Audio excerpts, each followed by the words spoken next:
नमस्कार दोस्तों, चैनल को सब्सक्राइब जरूर करें, बेल आइकन को दबाएं और वीडियो को अंत तक देखें पूरी नॉलेज के लिए। तो अब हम यहाँ पे 39 से 68 क्वेश्चन है वहाँ तक करेंगे और इसमें हम राजस्थान जीके हैं वो हम करेंगे। तो उम्मीद करूंगा कि राजस्थान जीके के क्वेश्चन आपको अच्छे लगेंगे, सारे इंपॉर्टेंट लगेंगे आपको। ठीक है।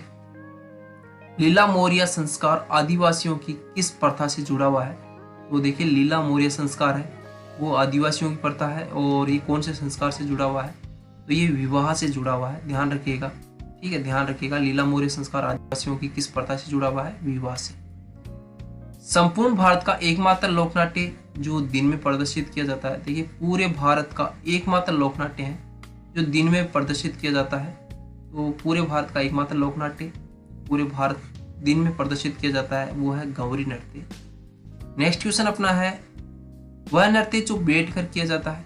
देखिए कौन सा नृत्य है जिसको बैठकर किया जाता है? तो बैठकर किया जाने वाला नृत्य है वो है हाथीमना नृत्य।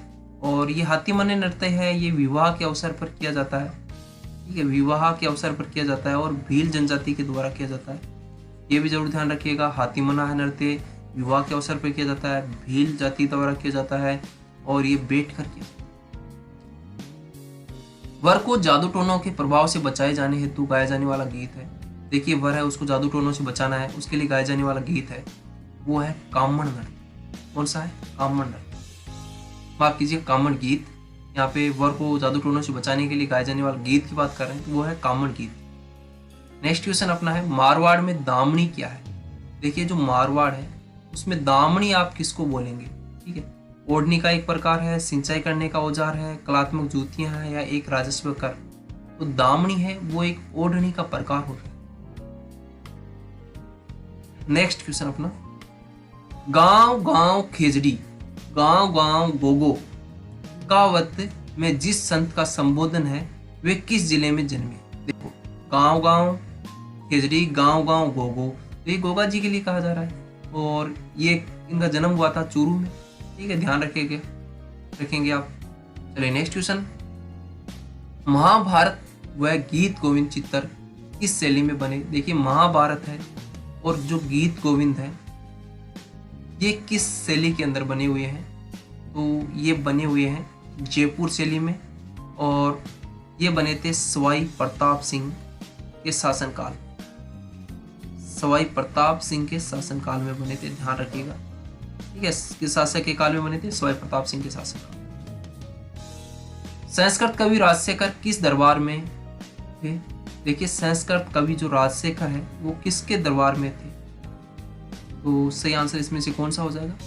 संस्कृत कवि जो राजशेखर है वो थे महेंद्रपाल प्रथम के दरबार में। सही आंसर अपना सही है यहाँ से।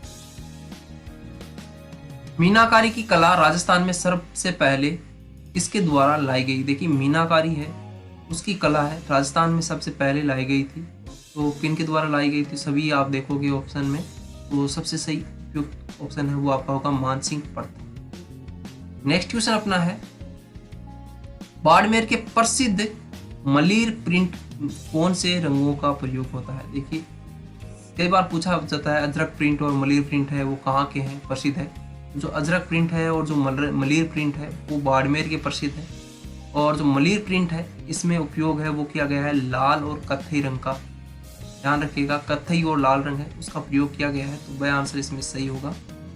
नेक्स्ट क्वेश्चन अपना यहाँ पे है, वह स्थान जो मर्दा शिल्प के लिए विख्यात है। बहुत अच्छा क्वेश्चन है। मर्दा यानी जो मिट्टी के बनाए गए होते हैं, तो मिट्टी से बनी हुई कला है वो है टेराकोटा। ठीक है, टेराकोटा आर्ट। और जैसे ही मैंने टेराकोटा आर्ट लिखा होगा आपको पता चल गया होगा मोलेला। ठीक है, इससे आंसर सही हो जाएगा।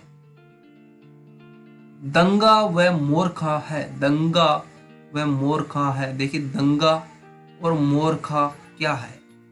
खेजड़ी व पूजन सामग्री, ऊंट की सजावट की वस्तुएं, घोड़े के श्रृंगार की सामग्री या छकड़ा है, छकड़े की से संबंधित सामग्री। तो भाई ये है वह आंसर ऊंट की सजावट की वस्तुएं हैं जिसमें गोरबंद पिलान भी शामिल कर सकते हो। कई बार कई जगह पिलान भी लिखा जा सकता है पूछा जा सकता है, गोरबंदी भी आपसे पूछा जा सकता है। तो गोरबंद, पिलान, दंगा और ये मोरखा, ये सारे ऊंट की सजावट की सामग्री है। जीरोही, भाखला, गधा किस उद्योग है? देखिए जीरोही, भाखला, गधा किस उद्योग के नाम है? तो जीरोही, भाखला, गधा ये सारा जो उद्योग है ये है जट पट्टी से संबंधित। ठीक है। नेक्स्ट क्वेश्चन, रूपायन संस्थान जोधपुर का कार्य है। देखिए रूपायन संस्थान जोधपुर है, उसका क्या कार्य है? तो रूपायन संस्थान जोधपुर, उसका कार्य है राजस्थानी कला का संचयन करना। स्वतंत्रता के पश्चात राजस्थान के पहले और एकमात्र प्रधानमंत्री बनाए गए। देखिए स्वतंत्रता के पश्चात में आपको पता होगा वर्त राजस्थान है, उसकी स्थापना हुई थी। किसकी हुई थी? वर्त राजस्थान की। मैं लिख देता हूँ यहाँ पे, ठीक है, वर्त राजस्थान। और स्थापना कब हुई थी इसकी? 30 मार्च का बनाया था, 30 मार्च 1949 को। तो इसको प्रधानमंत्री पद है, उसकी शपथ है वो ली गई थी हीरालाल शास्त्री के द्वारा, ये भी जरूर ध्यान रखिएगा। ठीक है, तो राजस्थान स्वतंत्रता पश्चात राजस्थान के पहले और एकमात्र प्रधानमंत्री बनाए गए थे हीरालाल शास्त्री। और जयपुर के जो राजा महाराजा जो सवाई मान सिंह थे उनको राज प्रमुख बनाया गया था। और कोटा के जो महाराव भीम सिंह है उनको उप राज प्रमुख है वो भी बनाया गया था, ध्यान रख लीजिएगा। चलिए नेक्स्ट क्वेश्चन की तरफ बढ़ते हैं। नेक्स्ट क्वेश्चन अपना है, सूदी आंदोलन भरतपुर के महाराजा करशन सिंह के संरक्षण व अगुवाई में कहाँ चलाया गया? देखिए सूदी आंदोलन है वो भरतपुर के महाराजा के द्वारा, महाराजा करशन सिंह है उनके संरक्षण में और अगुवाई में है वो चलवाया गया था, भरतपुर में ही, ध्यान रखिएगा। नेक्स्ट क्वेश्चन अपना है, देखिए किन के साथियों के द्वारा बीकानेर राज्य की वास्तविक स्थिति का चित्रण करते हुए बीकानेर एक दिग्दर्शन नामक एक पुस्तिका का प्रकाशन करवाया, जिससे महाराजा का अपमान हुआ? भाई ये करवाया था चंदनमल बहेड़ ने। ठीक है, चंदनमल बहेड़ है और इनके जो साथी है इनके द्वारा बीकानेर एक दिग्विजय, जिसमें बीकानेर की वास्तविक स्थिति का चित्रण किया गया था और जिसने क्या हुआ, जो यहाँ के बीकानेर के महाराजा थे इनका अपमान हुआ था। गांधी जी की मानस पुत्री होने का सौभाग्य प्राप्त है। देखिए गांधी जी है उनकी मानस पुत्री होने का सौभाग्य है वो प्राप्त है सत्यभामा। किससे है? सत्यभामा को गांधी जी की मानस पुत्री होने का सौभाग्य प्राप्त है। नेक्स्ट क्वेश्चन अपना है, कालिदास ने किस नदी को अंत सलीला कहा था? देखिए कालिदास है उनके द्वारा कौन सी नदी है जिसको अंत सलीला के नाम से पुकारा था? तो कालिदास के द्वारा अंत सलीला है वो लूनी नदी को कहा था। नेक्स्ट क्वेश्चन अपना है, राजस्थान में कावोद झील कहाँ पे स्थित है? देखिए राजस्थान है उसमें वहाँ कावोद झील है वो कहाँ पे स्थित है? तो राजस्थान में कावोद झील है वो जैसलमेर जिले में स्थित है, या यूँ कह सकते हैं जैसलमेर में स्थित है। विश्व का सबसे बड़ा भूमिगत पुस्तकालय पोखरण में बनाया गया था। देखिए विश्व का सबसे बड़ा भूमिगत पुस्तकालय कहाँ बनाया गया है? पोखरण में बनाया गया है। ठीक है, इसे बनाने का नेतृत्व किनके द्वारा किया गया? तो बनाने का नेतृत्व है वो किनके द्वारा किया गया? अच्छा क्वेश्चन है, पता होना चाहिए आपको। हरवंश सिंह निर्मल के द्वारा इसका नेतृत्व है वो किया गया था। अरना झरना नामक जलप्रपात किस जिले में है? देखिए अरना झरना नामक जलप्रपात है वो कौन से जिले में है? तो अरना झरना जलप्रपात है ये जोधपुर में है। सही आंसर दोस्तों इसमें सही होगा। नेक्स्ट क्वेश्चन अपना है, हनुमानगढ़ एवं श्रीगंगानगर जिलों में घग्गर नदी के आसपास क्षेत्र क्या कहलाता है? तो श्री गंगानगर और हनुमानगढ़ जिलों में घग्गर नदी के जो आसपास का क्षेत्र है वो कहलाता है नाली। क्या कहलाता है? नाली। राज्यपाल के विषय में सही संवैधानिक स्थिति यह है कि, देखिए राज्यपाल है उनके विषय में सही संवैधानिक स्थिति क्या है? तो सही संवैधानिक स्थिति है वो ये है कि राज्यपाल राज्य के मुख्यमंत्री की सलाह पर कार्य करता है।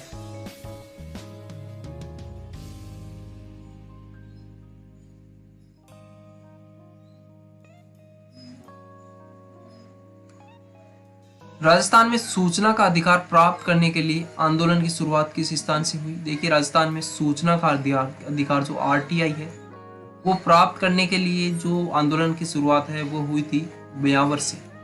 कहाँ से हुई थी? ब्यावर से हुई थी। सही आंसर सही होगा। भारतीय संविधान के किस अनुच्छेद में राज्य प्रशासन का वर्णन किया गया है? देखिए भारतीय संविधान का कौन सा अनुच्छेद है जिसमें राज्य प्रशासन का वर्णन किया गया है? तो ये किया गया है अनुच्छेद 152 से 237 के बीच में। तो वह आंसर यहाँ पर भी सही होगा अपना। नेक्स्ट क्वेश्चन है, केंद्र और राज्य के मध्य महत्वपूर्ण कड़ी निम्न में से कौन अधिकारी होता है? देखिए केंद्र और राज्य है, इनके बीच में महत्वपूर्ण जो कड़ी है वो अधिकारी है, वो होता है सचिव। वह आंसर दोस्तों सही है, केंद्र और राज्य के बीच में। ठीक है, महत्वपूर्ण कड़ी होता है सचिव। मुख्य सचिव का चयन बहुत सावधानी से किया जाना चाहिए। वह एक वरिष्ठतम प्रभावी व्यक्ति होना चाहिए जिससे अपनी योग्यता, अनुभव, ईमानदारी और निष्पक्षता के कारण सभी अधिकारियों का विश्वास और आदर प्राप्त हो। किस आयोग ने यह सिफारिश दी थी? तो ये सिफारिश है वो की गई थी प्रशासनिक सुधार आयोग के द्वारा। जिला दंडायुक्त के रूप में जिला कलेक्टर की शक्तियां है। देखिए जिला दंडायुक्त है, उसके रूप में जिला कलेक्टर है, उसकी शक्तियां है। देखिए जिला दंडायुक्त के रूप में जिला कलेक्टर है, उसकी शक्तियां है कानून और व्यवस्था बनाए रखना, और इन्हीं के कारण जिला कलेक्टर है उसको जिला मजिस्ट्रेट के नाम से भी जानते हैं। ध्यान रखिएगा, जिला कलेक्टर है उसको दंडायुक्त के रूप में कानून और व्यवस्था बनाए रखना है, और इसीलिए हम जिला मजिस्ट्रेट है वो भी हम इनको कहते हैं डीएम। आप शॉर्ट में इसको डीएम के नाम से भी जानते हो। जिला आयोजन में निर्वाचन सदस्य कितने होते हैं? देखिए जिला आयोजन में निर्वाचित सदस्य कितने होते हैं? तो जिला आयोजन समिति है उसमें निर्वाचित सदस्य हैं वो होते हैं 20, और पदेन है वो होते हैं 3।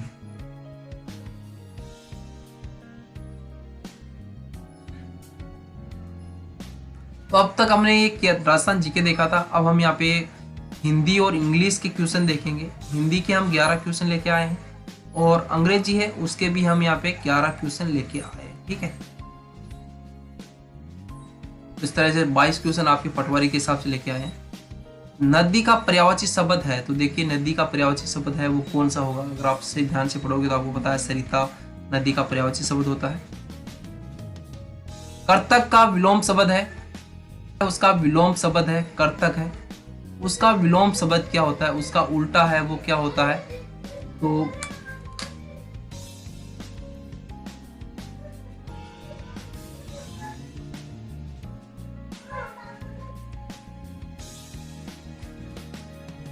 देखिए कर्तक का विलोम शब्द है वो होता है कर्तधन। ठीक है, कर्त आधा ध है, ये कर्तधन होता है। द आंसर सही हो जाएगा।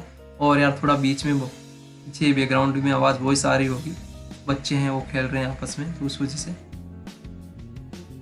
खर का अर्थ है, तो खर का अर्थ क्या होता है? तो खर है उसका अर्थ क्या है? दुष्ट, गधा, तेज या गाय। खर का अर्थ है वो होता है गधा। तो ब आंसर अपना सही है। नेक्स्ट क्वेश्चन अपना यहाँ पे है सम्मान और सामान शब्द युग्म का अर्थ है।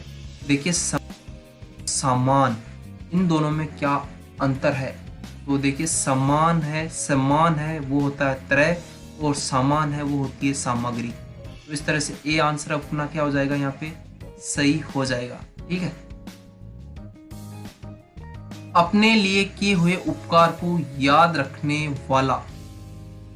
अपने लिए किए हुए उपकार को याद रखने वाला वाक्यांश के लिए एक शब्द के रूप में हम किस नाम से जानेंगे? देखिए अपने लिए किए हुए उपकार को याद रखने वाले को हम एक शब्द में क्या कहेंगे? कर्तज्ञ। क्या कहेंगे? कर्तज्ञ कहेंगे। ठीक है, सही आंसर सही होगा। सजन शब्द में कौन सी संधि है? देखिए सजन है, इसमें कौन सी संधि है? तो सही आंसर हो जाएगा ब। व्यंजन संधि है भाई इसमें। नेक्स्ट क्वेश्चन अपना है, निम्न में से वर्तनी दृष्टि से शुद्ध शब्द है। देखो वर्तनी की दृष्टि से एकदम हम शुद्ध शब्द है वो मानेंगे। कौन सा मानेंगे? शारीरिक। ये आंसर सही हो जाएगा भाई, बाकी सब पढ़ के आप पता कर सकते हो। निम्नलिखित में से अशुद्ध वाक्य कौन सा? देखो अशुद्ध वाक्य कौन सा है, आप इनको पढ़ोगे। देखो लोग क्या कहते हैं इस पर ध्यान मत दो, सही वाक्य है। आपका अभिनय सराहनीय था, वास्तव में, और यार ये अभिनय सराहनीय था तो वास्तव में क्या लिखना है? ठीक है, तो इसका मतलब ब आंसर है, यही अशुद्ध हो जाएगा। बाकी आप अपने हिसाब से दिमाग लगा सकते हो। शयन का संधि विच्छेद है। देखिए शयन है उसका संधि विच्छेद क्या है? तो सही आंसर हो जाएगा इसमें से प्लस एन। ब आंसर तो उसमें सही हो जाएगा। रजोगुण में संधि कौन सी है? देखिए रजोगुण है उसमें कौन सी संधि है? तो रजोगुण है उसमें विसर्ग संधि है, वो होती है। सही आंसर सही होता है।